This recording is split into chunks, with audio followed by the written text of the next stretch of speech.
saturate with axle grease. I don't really know where to start. Actually, to start, I jacked it up.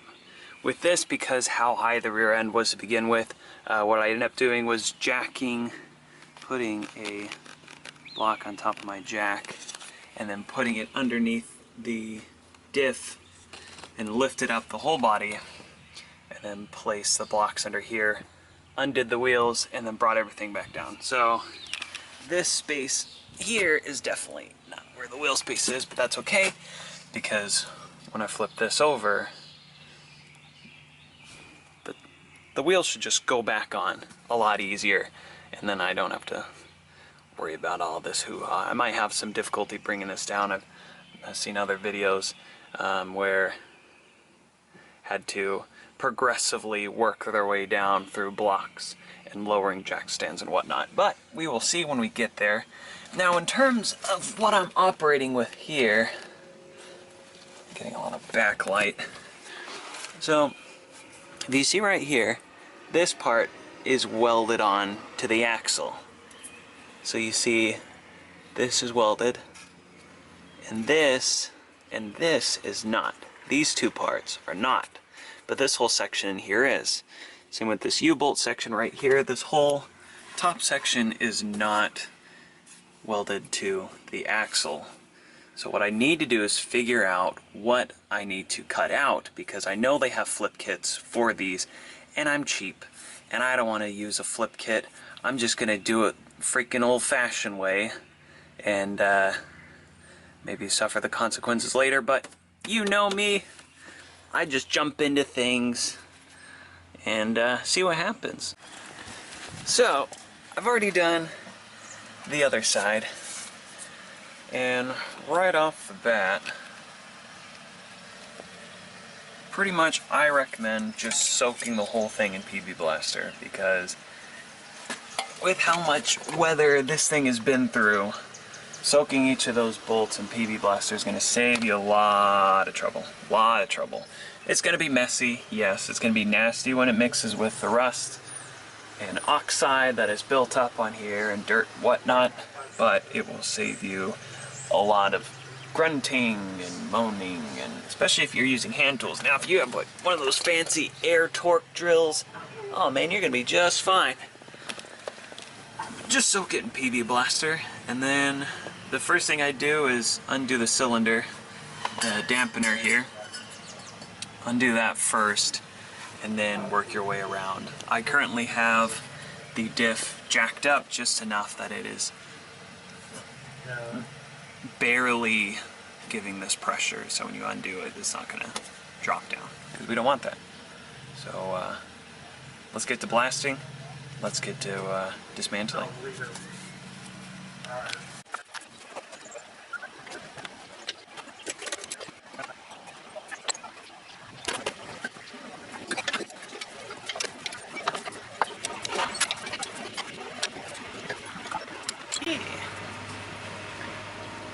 Now there's something weird with these.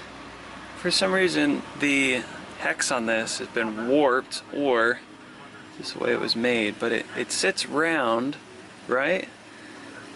But look at it. It's like oblong. So hopefully that isn't bad. If I were to do this with money, that is, all this hardware would have been replaced. But yeah, boy is broke.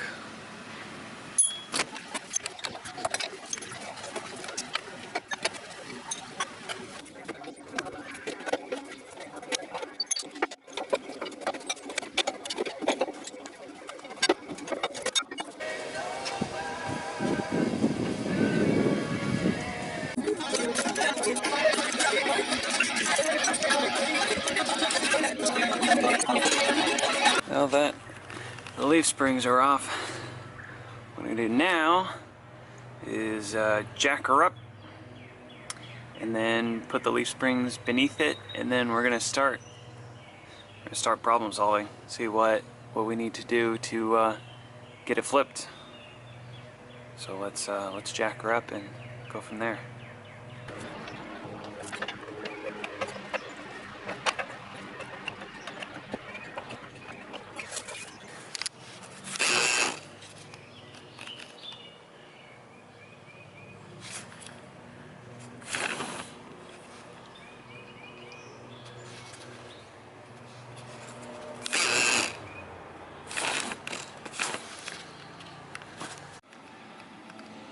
after about an hour of staring at this, come up with a plan-ish. So nearby is a Tractor Supply, and they have trailer parts and whatnot, and they have a part called a weld-on spring seat, and they have one, it looks like, for 17 bucks, and looks like it's in the store too. So what I'm going to do, because I have no transportation, I am going to walk there, and I'm going to get that part, and then what I'm going to do is actually cut here, cut that off, cut the backside off right there, and then I'm going to run this up in there, and then with that spring seat, this is what we're working with right here. So that's gonna sit on top of here and hold to the axle, and then that will also give me the freedom to rotate the differential so I have a nice straight joint line, the universal joint. Because a lot of times with the axle flips, you get it sitting one way or another, and it puts extra wear on that universal joint.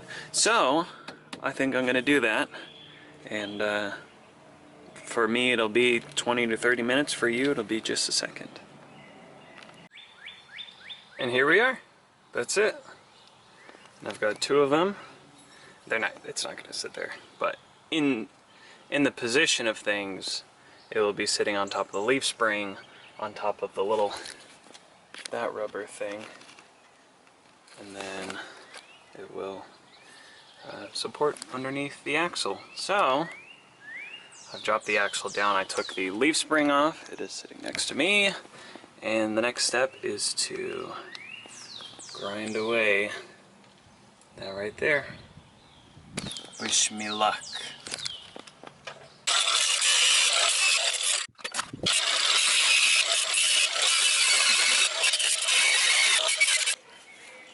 Okay.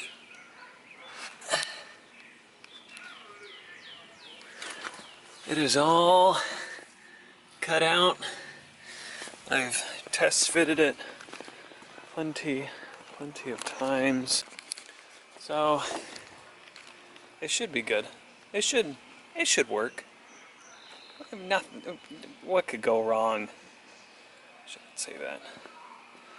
Now it's just a matter of putting it back together, and fingers crossed it goes back together and it works. So the only thing for me to do now is to just put it back together. So just gonna put it back together.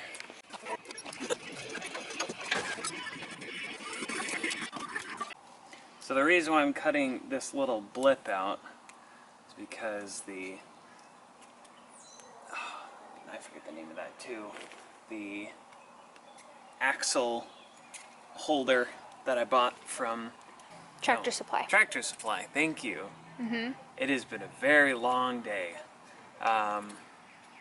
It has a little dot in the bottom, but this is way too big for that, so I'm just cutting it out with metal shears because that's what I had. But the next step, once I get this cut off, is to put this on the top, this one on the bottom. We're gonna take this one goes in here, the grooves. That one's going on the bottom of the leaf spring. This will go on the top. That part that I got from Tractor Supply is going to sit on top of that, and then we're going to bolt everything together. So that'll be it, and then we will be one big old step closer.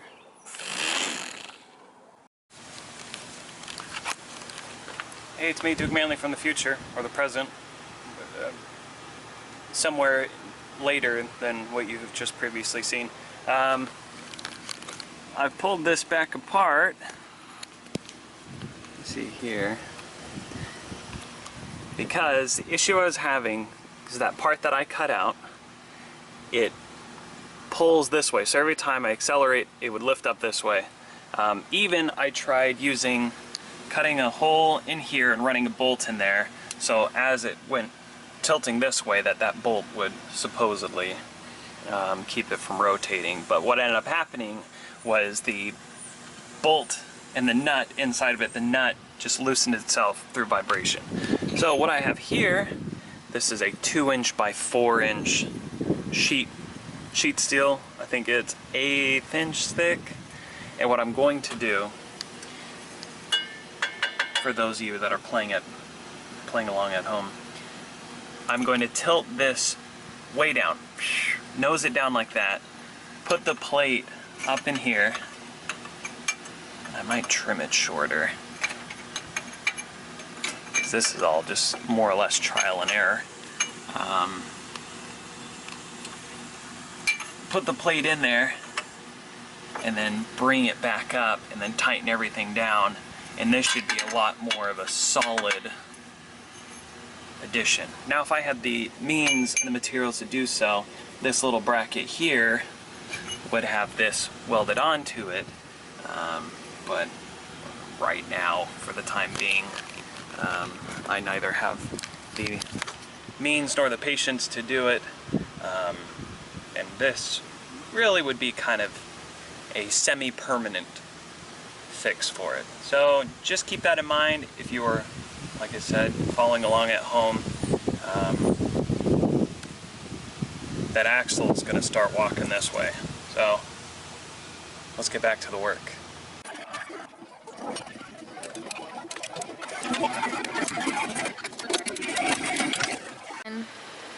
Action.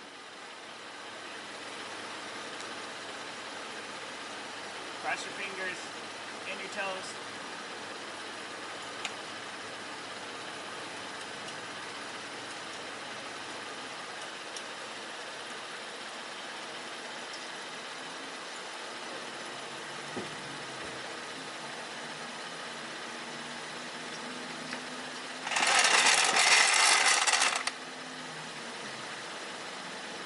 Oh boy. Oh, that's beautiful.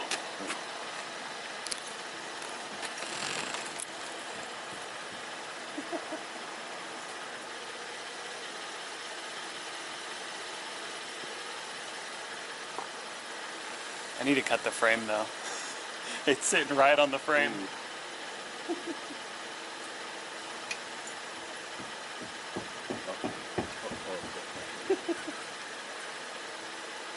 Go over a speed bump. What do I look like, Vanna White? That's exactly what you said before I started filming.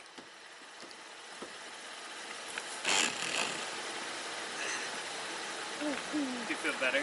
Yes. I'm dying. The next step, which I ran out of time today, is to actually cut the frame. Now, to do a C-notch, as it is known, what I'm going to do is actually, next time I get to work on it, is drive it slowly to the garage and do all the operation there. So I'll jack it back up and I'll do the C-notch so that there's a little bit more clearance for it to move within the frame itself. And then we should be rocking and rolling. This gap is pretty close.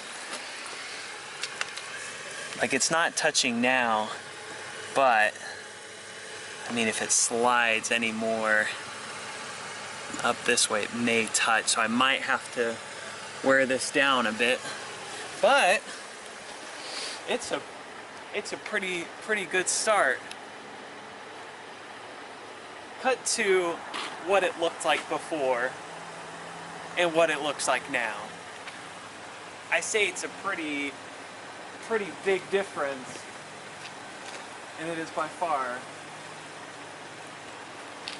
the most insane thing that I've done, and I did it myself, and you can do it too. if you subscribe to this channel. Thank you for watching. Stay rusty.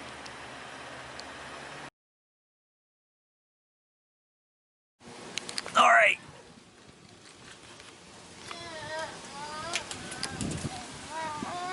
Quiet on set, please. I'm sorry. My legs hurt.